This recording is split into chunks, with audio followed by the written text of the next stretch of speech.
From Wish TV and the All Indiana Podcast Network, this is the News 8 Daily 8 Podcast with Wish TV's Kylie Conway. A Wish TV News 8 update. Hi, I'm Kylie Conway, and this is your News 8 Daily 8 for Tuesday, June 13th.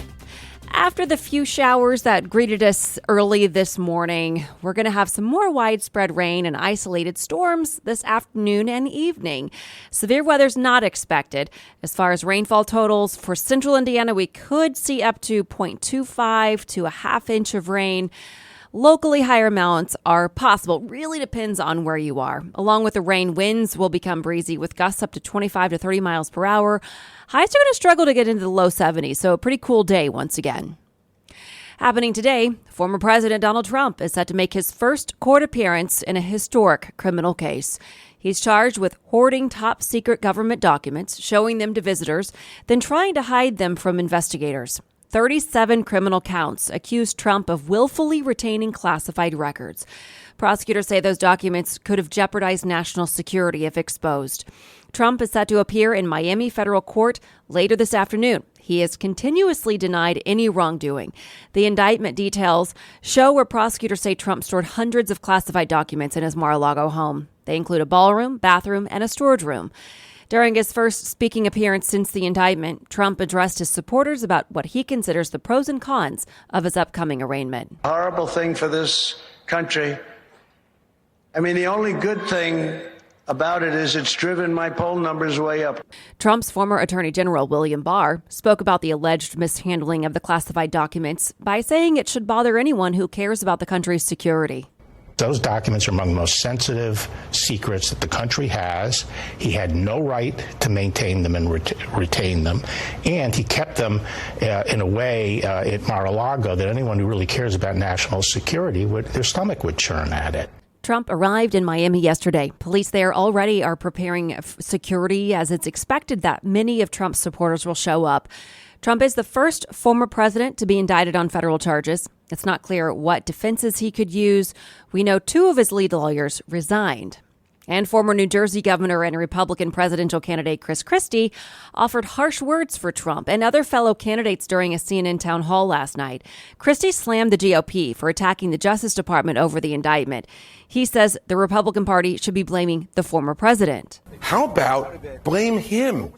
He did it. He took documents he wasn't supposed to take. He kept them when they asked him back for them. They got a grand jury subpoena. He refused to comply. They raided his home finally because he refused to comply. Involved in my life for the last.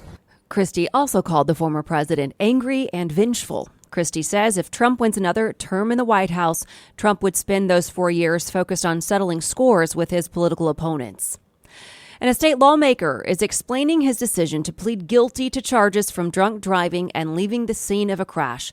News 8's Phil Sanchez looks at the comments from Seymour Republican Jim Lucas. One bad decision should not weigh on a person's integrity or their capabilities for the rest of their life.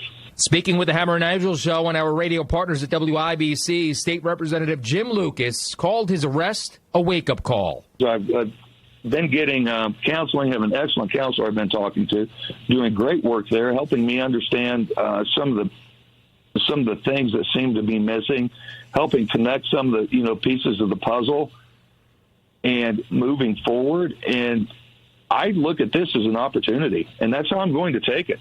The Republican crashed his pickup truck last month. Police say he had a blood alcohol level of .097. Lucas told state police he thought he saw a deer, swerved, lost control, and went off Indiana 11 down a hill and through a guardrail onto I-65. Troopers say the pickup had major front-end damage and 3 flat tires. I deserve what the court gave me, and I'm going to do what the court has told me to do, and I will move on and put this behind me. Lucas entered a plea agreement and was sentenced for operating a vehicle while intoxicated and leaving the scene of a crash. Despite the incident, Lucas says he thinks he can still be an effective state representative. I still feel I'm a very good legislator. I get out there on the difficult issues. I'm not afraid to discuss them. I'm not afraid to take them on. and I know that I can be effective. It's, this is a hiccup. That was Phil Sanchez reporting. The plea agreement calls for no additional jail time as long as Lucas completes 180 days of supervised probation. From iTeammate, the chief of Indianapolis Police wants the community's help after a violent weekend. Shootings across the city over the weekend wounded at least 24 people, including 4 children.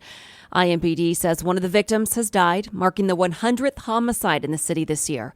Chief Randall Taylor is sharing a video message urging people to be a part of the solution, not the problem. Our families deserve better, and our children certainly deserve better. I'm asking you not only as your police chief, but as a parent.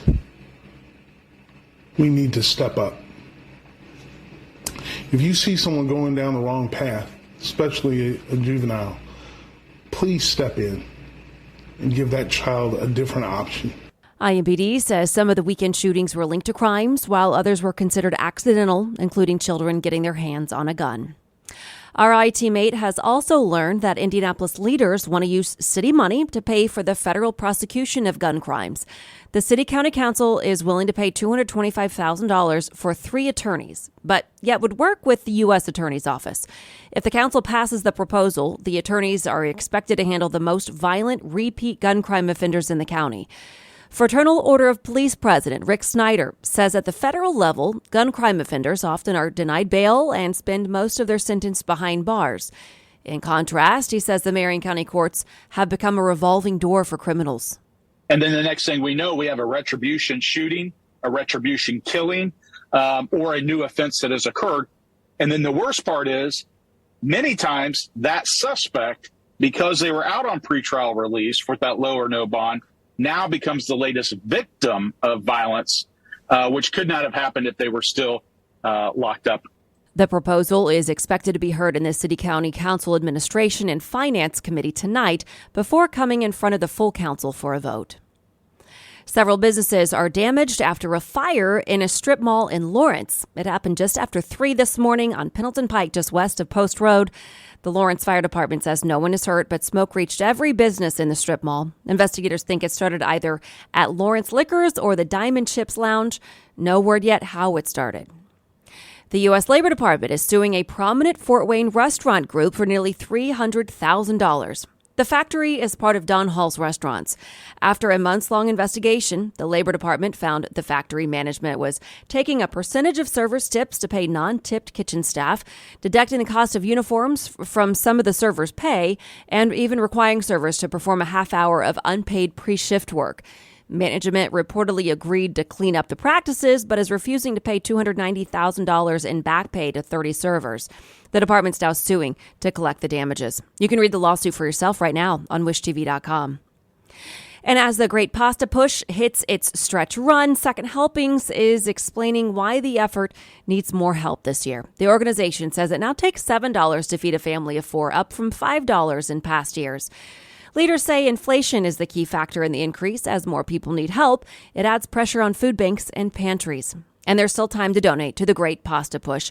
Second Helpings needs about 1,000 pounds of pasta every week. The organization takes every kind of pasta, but smaller versions like macaroni are especially useful. You can also give money. You can drop off boxes of pasta at any of our sponsor locations. To find the one nearest you or to donate money, go to wishtv.com. Today, a cement plant opens in southern Indiana. Heidelberg Materials is cutting the ribbon on its new $600 million facility in Mitchell. The company says the plant will more than triple current production levels, pushing out more than 2.4 million tons of cement a year. Leaders are set to make remarks at 10:15 this morning, followed by tours of the plant. And pre-sale tickets start at 10 this morning to see Neo and his guests in Indianapolis. The show is September 10th at the Amphitheater at White River State Park. Robin Thicke and Mario are set to perform too. We've made it easy for you to buy tickets. Just grab your phone and go to wishtv.com. Look in the As Seen on Wish TV section of our website, and there you'll find a link. After the pre-sale, the general public ticket sale starts Friday morning at 10. And this morning, we were following breaking news. A shooting has wounded 9 people, 3 of them critically, in downtown Denver, Colorado, where fans had gathered to celebrate the NBA championship.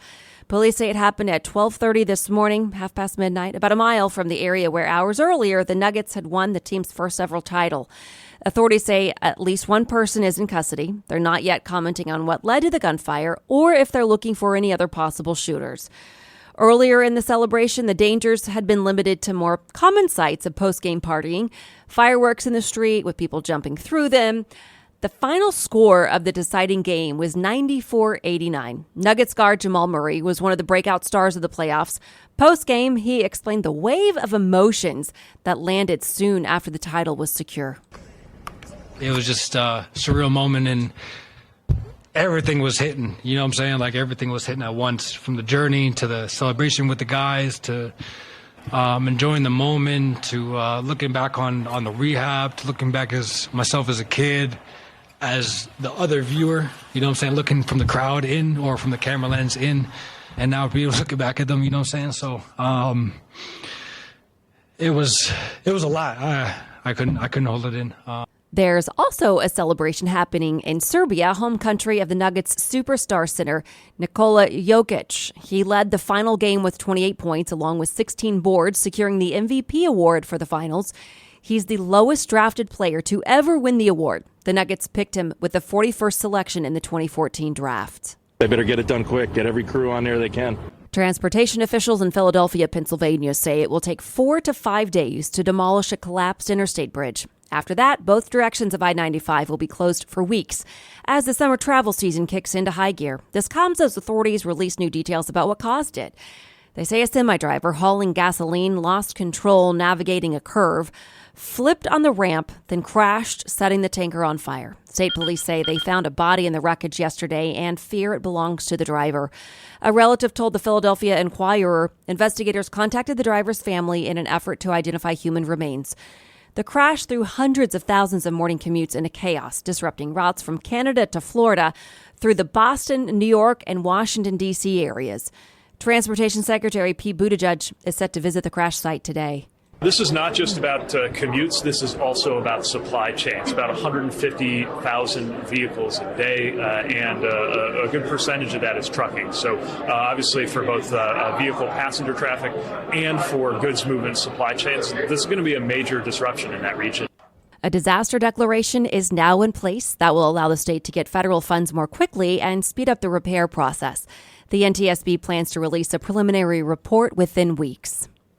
22 American service members are hurt in Syria after what the military describes as a helicopter mishap. The Defense Department is not saying exactly what happened other than it was over the weekend and did not involve enemy fire. No word yet how severe the injuries are or which states the injured troops are from. There are at least 900 U.S. forces in the war-torn country supporting the Kurds in their fight against Islamic State. Authorities in New York say a person is dead and 11 others are hurt after a tour boat capsized during a cave expedition. It happened in Lockport yesterday. Officials say the boat carrying 29 people suddenly flipped over as the tour was ending. They say a 60-year-old man died, with the other injuries not considered to be life-threatening. An investigation is underway to figure out what caused the boat to capsize.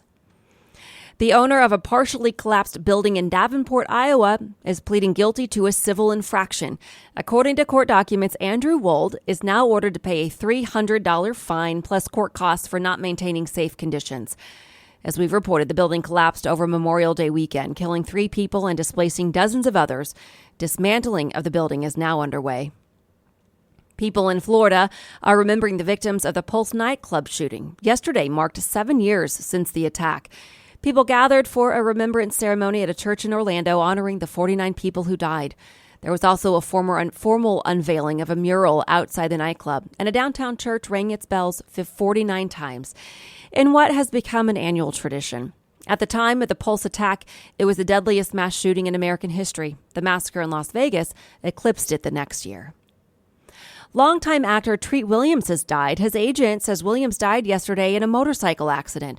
Williams' career dates back to 1975, starring in films like Deadly Hero and TV shows like Blue Bloods.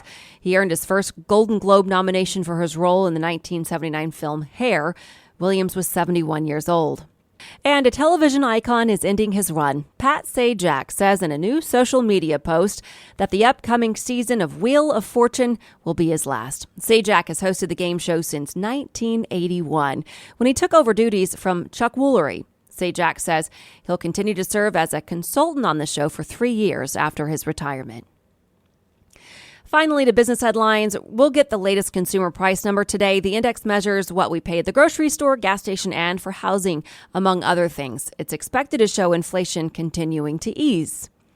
The national average teen wage is expected to be nearly $15 per hour for summer jobs. There were 10 million job openings in April, many in sectors ripe for teen employment like lifeguards, camp counselors, waiters, and retail workers. The Wall Street Journal reports teen workers are benefiting from less competition from older workers who were pushed out of the workforce during the pandemic.